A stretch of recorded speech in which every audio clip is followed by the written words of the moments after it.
Hi, my name is Roger Gardner. I'm with Learfield, and with me is Tom McMillen, who leads the LEAD1 Association, formerly known as the D1A Association. And we're here at NACTA and the opportunity to visit about some things that are current in college athletics. And first of all, welcome. It's a thrill to visit with you, and we got to know each other right out of the chute when you got the job. And appreciate all your support. Yeah. Well, it's our pleasure at Learfield to be a part of that. What's really interesting, you have a background in business, but also as a former student athlete, as someone who played in the NBA, been in Congress. So you've got a lot of different sort of hats that you've worn in the past coming into this.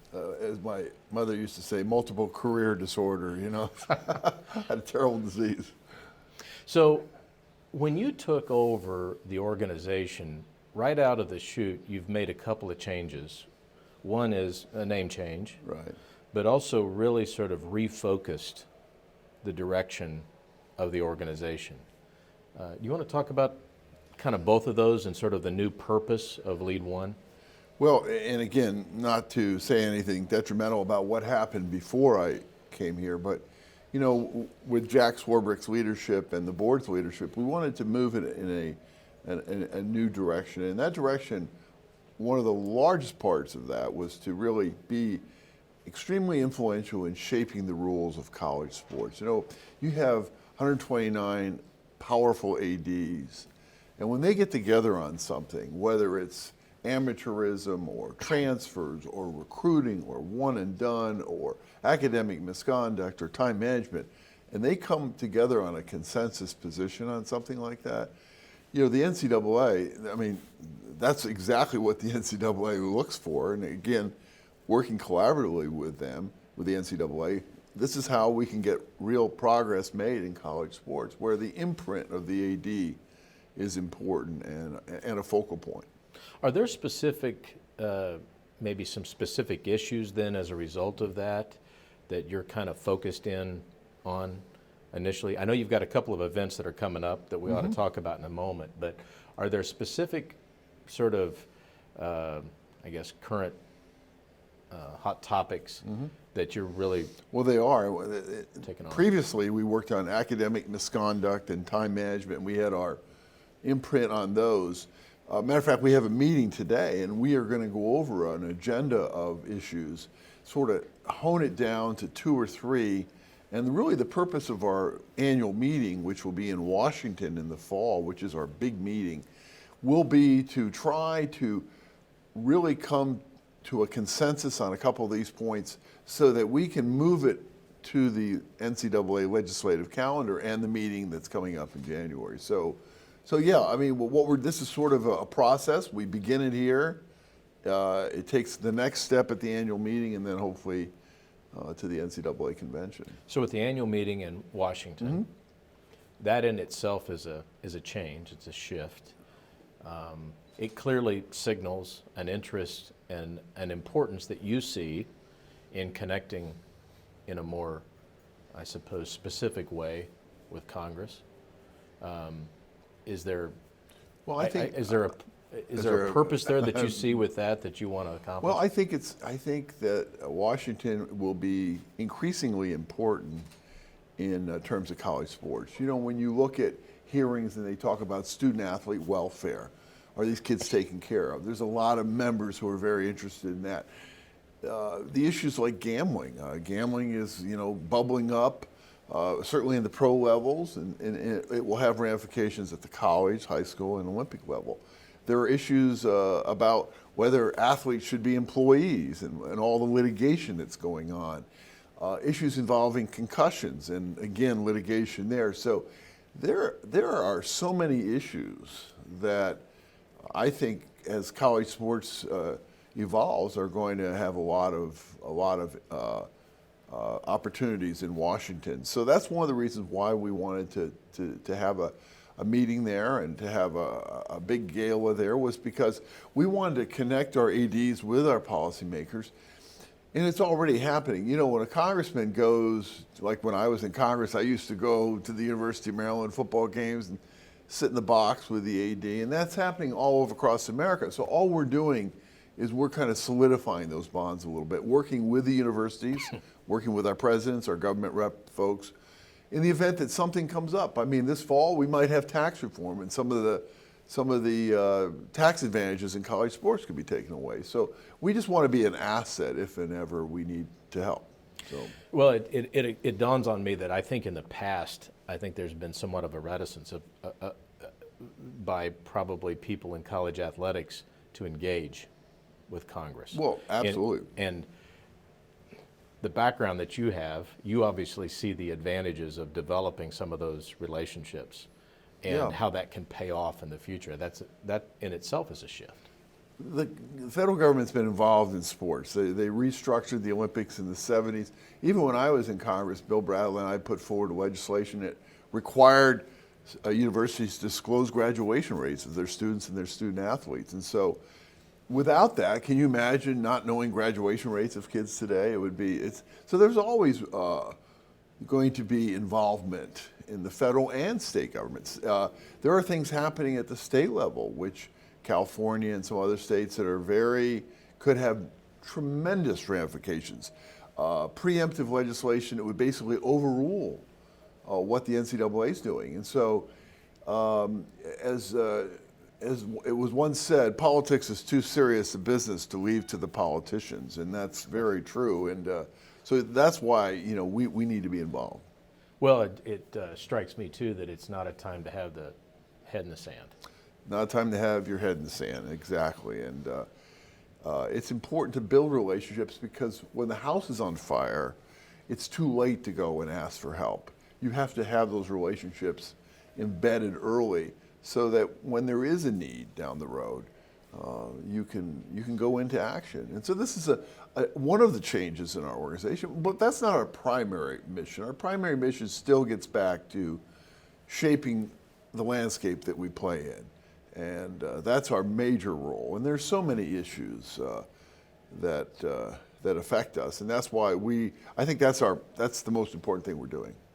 Well, and speaking of that, so you've got an event, if we back up on the calendar, this summer, you've got the Institute, which you put together every year, and it's actually, I believe, in cooperation with NACTA. Yes. That has a developmental purpose. Talk about that a little bit. Well, it's something that was started before I took this position, but basically what we do is we take aspiring ADs, associate assistant ADs.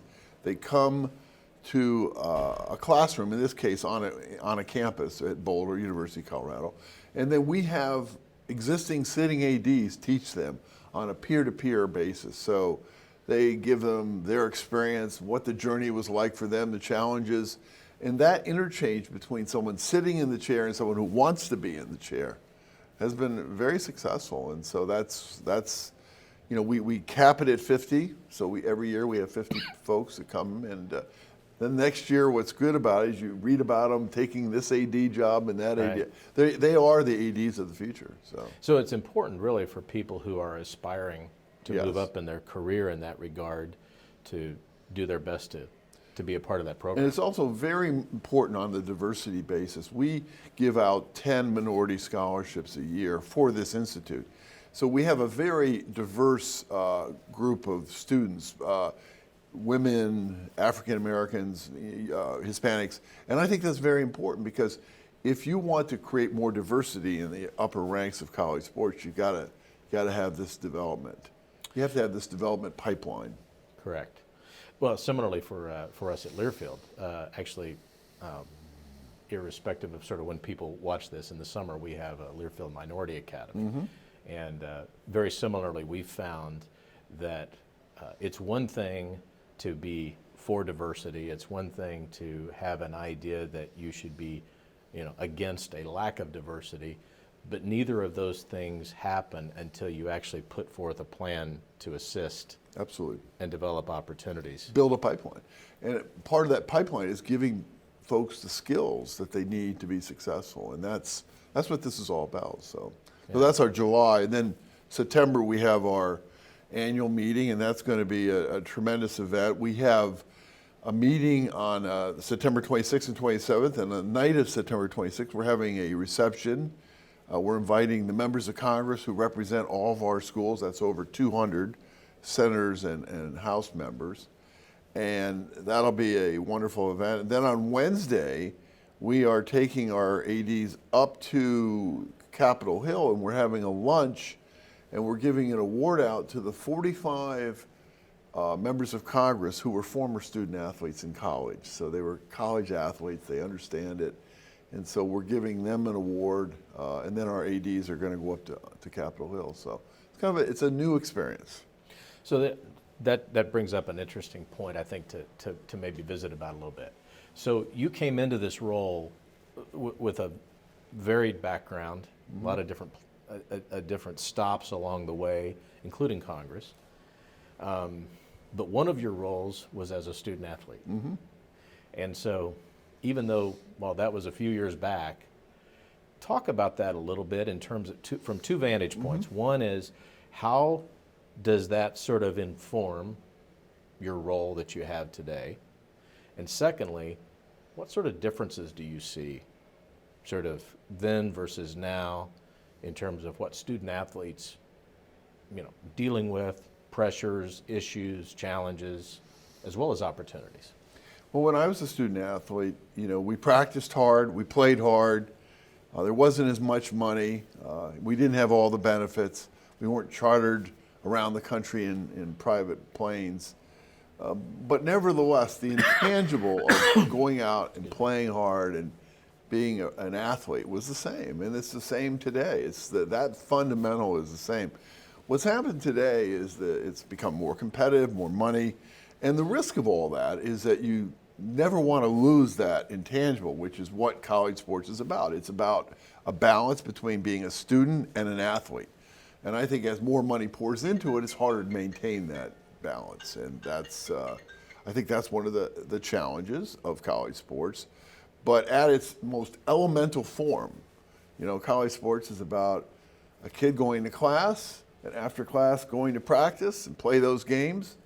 And it didn't make a difference whether our coach made $50,000 or the fans were paying $10 for a ticket. Back then, we played just as hard. Today, it's just more money creates, I think, greater challenges to keep that balance. And I think that the essence of the great equilibrium that has to be maintained in college sports. Because if you turn college sports into the pros, you're no different than a lot of other products. What's unique about the product is that it's the blend of the scholar athlete, and I think that's a good thing.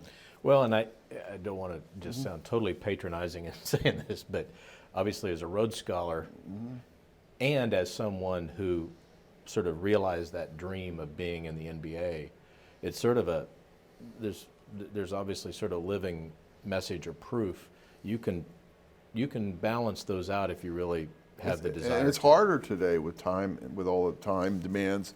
But this is as old as man, the Olympic ideal of the mind and body. I mean, that's what colleges are unique about. And you have to keep that balance. And that's I think that makes it special.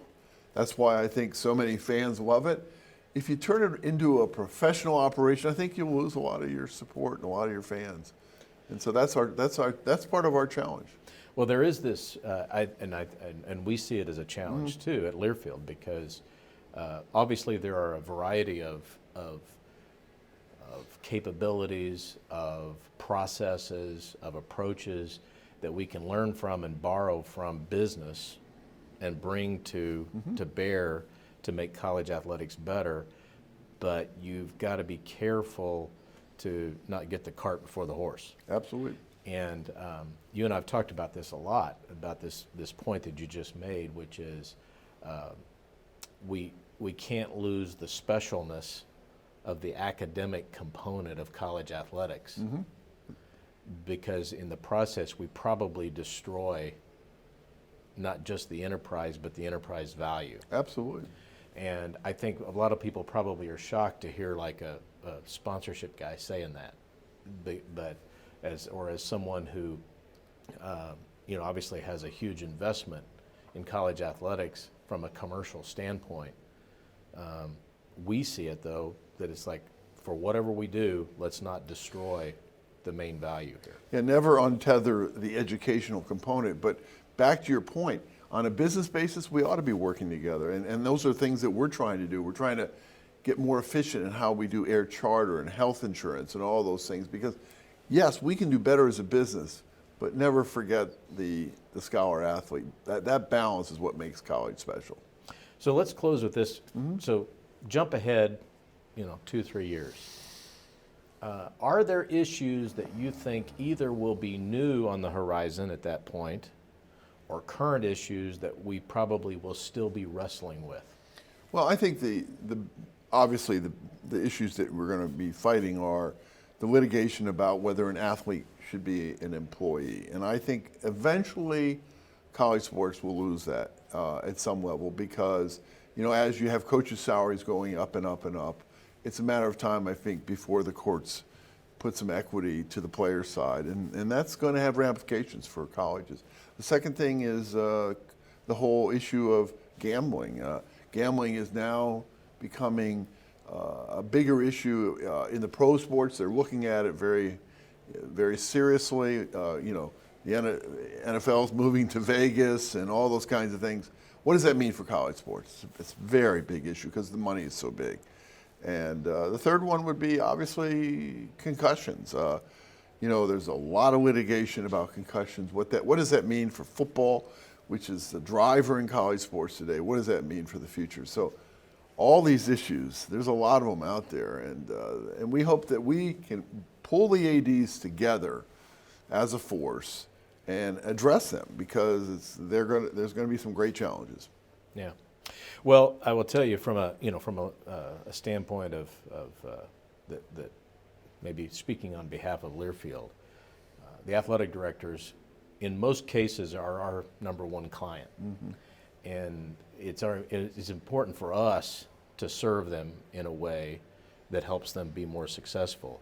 And we really love the work that you're doing to that end, to help them be more successful, to add additional professional development, but also to provide some real leadership and guidance to college athletics from those who are closest to it, which is the athletic directors. And it's been fun. I've enjoyed it and look forward to working with you in the future. Great. Great. Thank you. Thanks, Rod. Thanks.